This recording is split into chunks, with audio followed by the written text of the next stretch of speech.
Bom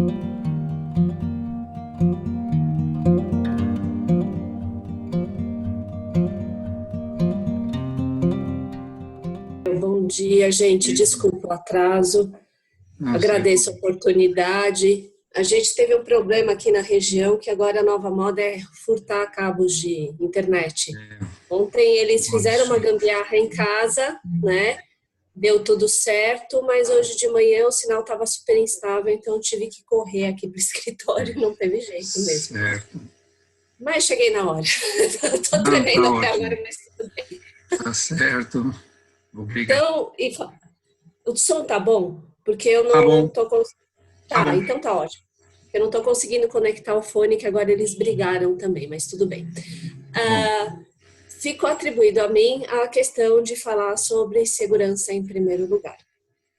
Então, o que trata é, lembre-se do juramento de Hipócrates, primo non nocere, indubio abstine.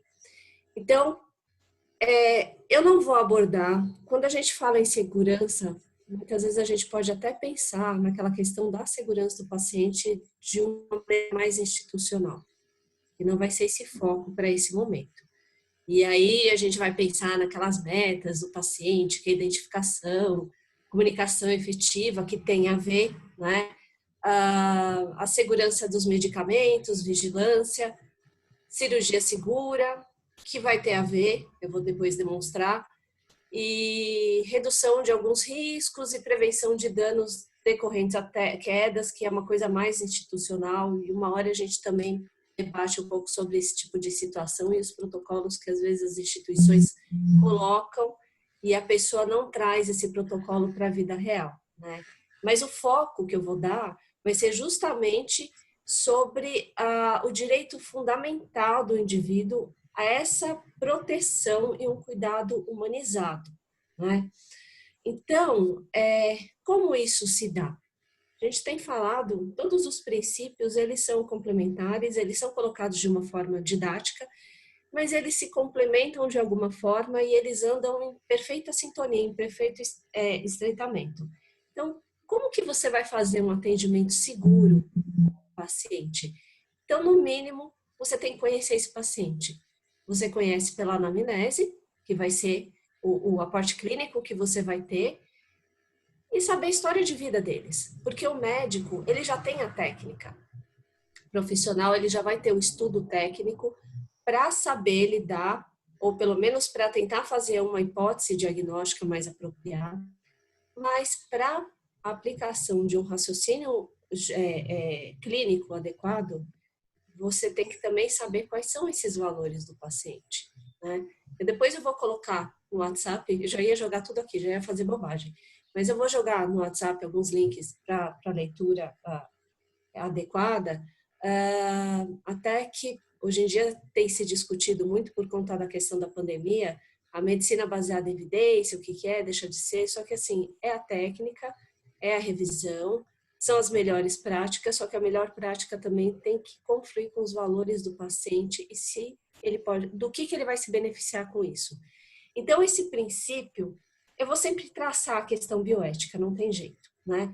Então, ele está em estreita caminho com o princípio da beneficência, que ele vai preconizar uma obrigação ética de você maximizar o benefício ao paciente, reduzir o prejuízo e também, e principalmente, por ser muito caminhar de mão dada com o primeiro não prejudicar, que é a tradução daquele princípio hipocrático, o princípio da não maleficência, que ele justamente ele vai estabelecer essa ação do médico que ele deve causar o menor prejuízo possível. E por que a gente trata dessa situação?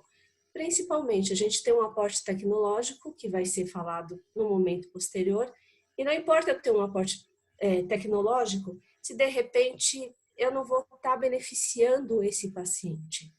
Eu não vou estar utilizando a escutativa no sentido de saber o que vai ser, até para o paciente aderir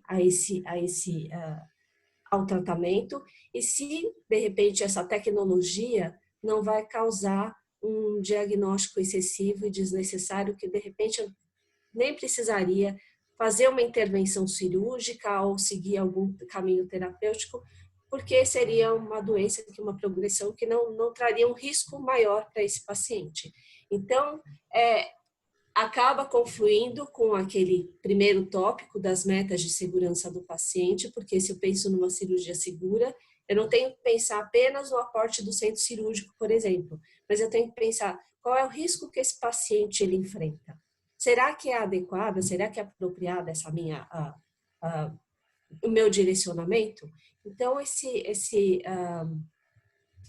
princípio SLOW, ele procura fazer você raciocinar do ponto de vista até que ponto eu poderia causar uma disfunção, até que ponto a minha conduta ela é ética, e a gente vai ter que pensar na ética num sentido muito mais amplo. Porque a partir do momento que eu tenho um caminho ético e apropriado com esse paciente, lógico que eu vou ter que puxar a sardinha para o meu lado, né, gente? A minha repercussão jurídica também vai ser menos danosa. Então, a característica da segurança não é só aquela segurança que a gente pensa, entre aspas, a segurança, como é que se diz? Que a sensação de segurança, mas é a segurança em si para aquele caso concreto. E é mais ou menos isso. Eu fico à disposição.